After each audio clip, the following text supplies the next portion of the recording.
abordar 3 pontos. O primeiro deles é, vou-vos dar a conhecer quais são as minhas raízes, de onde é que eu venho, qual é a minha origem. Um segundo ponto é como é que eu descobri a comunicação não violenta e porque é que eu a fui procurar. Que necessidade é que me levou a ir procurar a comunicação não violenta, como é que eu a encontrei também. E o terceiro e último ponto é que diferença é que a comunicação não violenta fez na minha vida. Então, começando pelo primeiro ponto, quais são as minhas raízes, de onde é que eu venho? Bom, eu venho de uma família humilde, venho de uma família rural e venho de uma família onde os conflitos eram invisíveis. Havia conflitos, mas eles eram implícitos, estavam escondidos. E como é que eles... e porquê que eu digo que havia conflitos e que eles estavam escondidos? Porque não se comunicava. Havia silêncio. Havia crenças de que não falando, não gerando conflitos, não discordando do outro, isso era bom porque, de alguma maneira, se a pessoa não gerava um conflito, ela era vista como uma boa pessoa, uma pessoa não conflituosa. Mas, na verdade, o silêncio que existia na minha família, ele apenas escondia conflitos, ele apenas escondia tensão.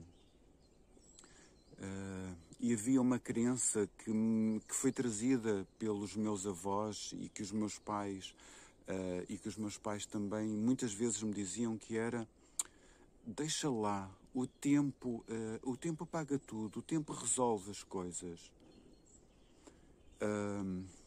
E não é verdade, e não é verdade. O tempo não resolve as coisas, o tempo não apaga as coisas.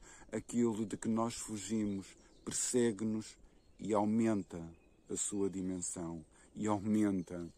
Então,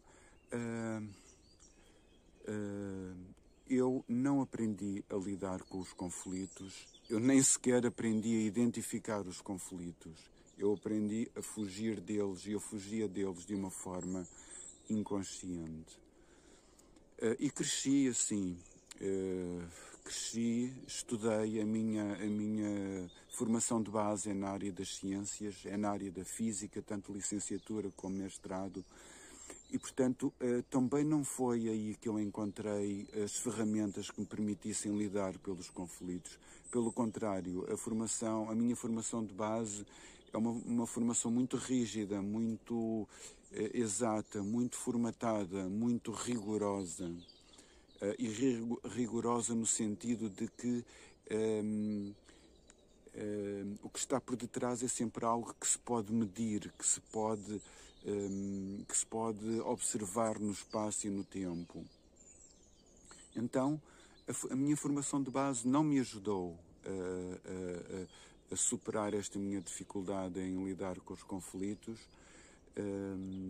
e portanto eu passei por várias experiências profissionais, desde a carreira universitária até ter passado pelo Instituto de Investigação Privado, até por uma iniciativa individual na área da eletromedicina. Bom, até ter tomado a decisão corajosa de abdicar de todas essas carreiras com status, com boa remuneração, até ter decidido entrar no ensino básico e secundário. E foi trabalhando com jovens, com crianças, que eu me dei conta da minha incapacidade em lidar com os conflitos. Que eu me dei conta que, perante situações concretas, reais, de sala de aula, eu não tinha poder pessoal, eu não era capaz de enfrentar o conflito, porque até aí o meu poder era um poder que me era outorgado por um título que eu tinha, ou por vários títulos que eu tinha e pelos cargos que eu ocupava nas instituições onde eu trabalhava. Então, foi esta minha incapacidade em lidar com os conflitos que me levou a procurar aproximar-me das áreas mais humanistas. E passei pela filosofia, pela crianças, pela escrita criativa, pelo teatro, até depois ter entrado, na mediação de conflitos escolares e na comunicação não violenta. E é isto que eu vos trago hoje. A comunicação não violenta. É este o meu ponto de chegada, o meu ponto final neste pequeno vídeo que estou a partilhar convosco. E o que é que a comunicação não violenta me trouxe? Eu poderia resumir tudo numa frase. Trouxe-me poder pessoal.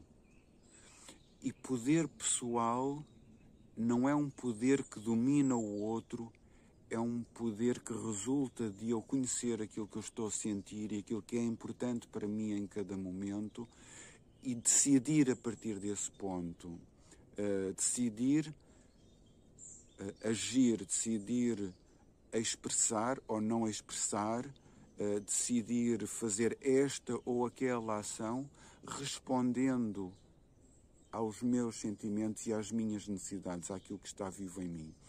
E este poder permite-me também conectar-me com o outro e saber identificar no outro, poder adivinhar, entre aspas, porque eu nunca poderei saber antes dele me confirmar, antes do outro me confirmar, mas poder identificar no outro aquilo que ele estará a sentir e a necessitar naquela situação, por detrás daquelas palavras que ele me está a exprimir.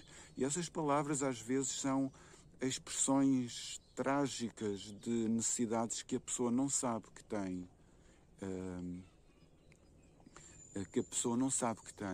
E quando continuamos num piloto automático, jogando o jogo de quem tem razão, jogando o jogo da argumentação, isso cria mais violência.